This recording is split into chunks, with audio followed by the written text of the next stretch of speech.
আজকের ভিডিওতে আমরা দেখব লাল বিহারী দের লেখা আ ঘোস্টলি ওয়াইফ। দেরি না করে গল্পটি শুরু করা যাক। একদা এক ব্রাহ্মণ তার স্ত্রী ও মাকে নিয়ে একই বাড়িতে থাকত। তার বাড়ির কাছে একটি দিঘি ছিল, যার পাড়ের একটি গাছে এক শাকচুন্নি থাকত।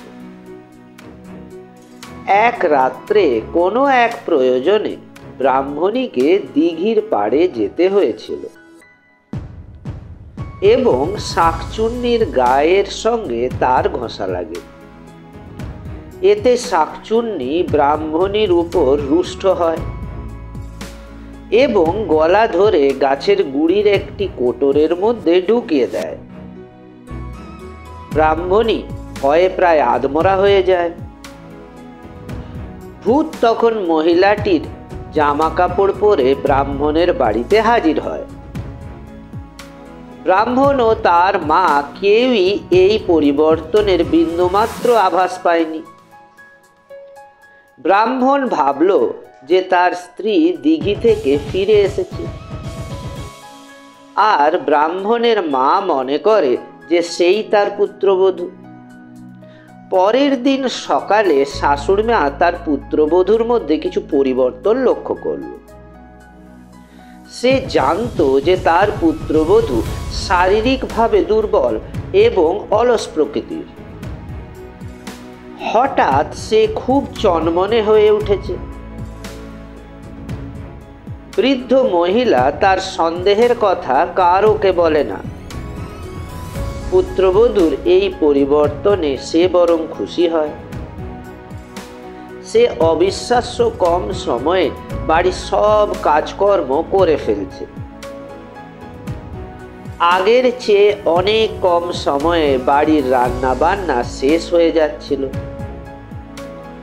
শাশুড়ি মা তাকে পাশের ঘর থেকে কিছু আনতে বললে সে শীঘ্র তা নিয়ে আসতো। অন্য ঘরে না গিয়ে ভূতটি তার হাত লম্বা করে দরজা পার করে সেই জিনিসটি নিয়ে আসতো, কারণ ভূতেরা তাদের শরীরের যে কোনো অংশ ইচ্ছে মতো লম্বা বা ছোট করতে পারে। একদিন বৃদ্ধা সেই ভূতটিকে এই কাজটি করতে দেখল।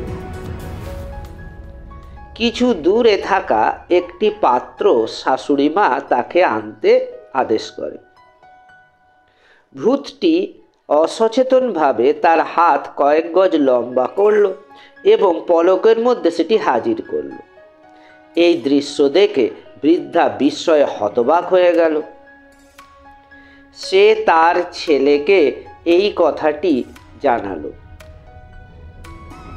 মা এবং ছেলে উভয়ে আরো কাছ থেকে ভূতের কার্যকলাপ লক্ষ্য করতে লাগলো। একদিন বৃদ্ধা জানতো যে বাড়িতে কোনো আগুন নেই, আর সে তার পুত্রবধূকে বাড়ির বাইরে যেতেও দেখেনি। কিন্তু তবুও বলতে অদ্ভুত লাগে যে রান্নাঘরে উনুনের চুল্লি দাউ দাউ করে জ্বলছিল। শাশুড়ি মা ঘরের মধ্যে প্রবেশ করে এবং অবাক হয়ে যায় এই দেখে যে পুত্রবধূ রান্নার জন্য কোনো জ্বালানি ব্যবহার করছে না। সে তার পা সম্পূর্ণভাবে উনুনের মধ্যে ঢুকিয়ে দিয়েছে এবং সেটি দাউ দাউ করে জ্বলছিল। বৃদ্ধ মা তার ছেলেকে ঘটনাটি বলে এবং দুজনেই এই সিদ্ধান্তে উপস্থিত হয় যে মেয়েটি ব্রাহ্মণের স্ত্রী নয়, একটি মেয়ে ভূত। তার মা যে কার্যকলাপ দেখেছে ব্রাহ্মণও তাই দেখল। একজন ওঝাকে ডাকা হলো। ওঝা প্রথমে নির্ণয় করতে চাইল মহিলাটি মানুষ না ভূত। এই জন্য সে একটি জ্বলন্ত হলুদের টুকরো মহিলাটির নাকের নিচে ধরল। যে মুহূর্তে জ্বলন্ত হলুদের টুকরোটি তার নাকের কাছে আনা হলো, সে চিৎকার করে ঘর থেকে পালিয়ে গেল। এখন বোঝা গেল মহিলাটি ভূত অথবা মহিলাটির শরীরে ভূত ভর করেছে। জড়ো হওয়া লোকজন মহিলাটিকে ধরে ফেলল এবং তাকে জিজ্ঞাসা করল সে ভূত কিনা। যেহেতু প্রথমে মহিলাটি কিছু স্বীকার করতে চায়নি, সেহেতু ওঝা তাকে তার চটি দিয়ে উত্তম মধ্যম প্রহার করে।